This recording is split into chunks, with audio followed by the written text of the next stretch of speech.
Bertrand, bonjour. Chez les patients cirrhotiques, l'échographie nous permet de détecter les CHC, mais aussi d'autres lésions? Oui, c'est un travail français qui s'est intéressé à la détection justement des lésions qui ne sont pas des hépatocarcinomes au cours de la surveillance des patients cirrhotiques semestriels, dans le but d'évaluer l'incidence de ces lésions non hépatocarcinomateuses et le diagnostic final que l'on peut trouver.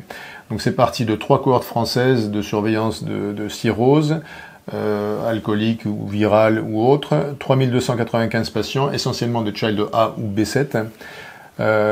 Sur une première diapositive, on voit que l'incidence à 5 ans de détection d'une lésion est de 30%, et que 2 tiers de ces lésions ne sont pas des hépatocarcinomes.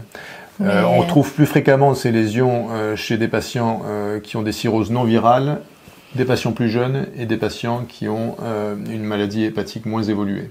D'accord. Et alors, qu'est-ce que c'est ces lésions non carcinomateuses? Eh bien, ce sont principalement, sur les 533 patients évaluables que vous voyez, des images qui ne sont pas confirmées par les examens complémentaires demandés, principalement des tumeurs bénignes de différentes natures. Le diagnostic reste indéterminé dans 20% des cas.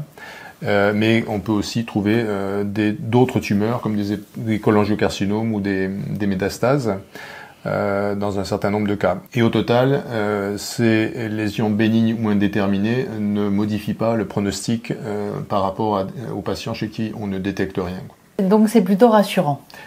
Effectivement, 2 tiers des lésions qui sont détectées chez des patients suivis 5 ans ne sont pas des hépatocarcinomes. Les auteurs ont également regardé le coût que ça représente de tous ces examens complémentaires qu'on va faire pour confirmer les choses. C'est intermédiaire entre le fait de ne rien détecter et le fait de détecter un hépatocarcinome, mais ça permet au moins de savoir que ces lésions sont bénignes et n'impactent pas le pronostic de ces patients. Bon, c'est très bien. Merci Bertrand.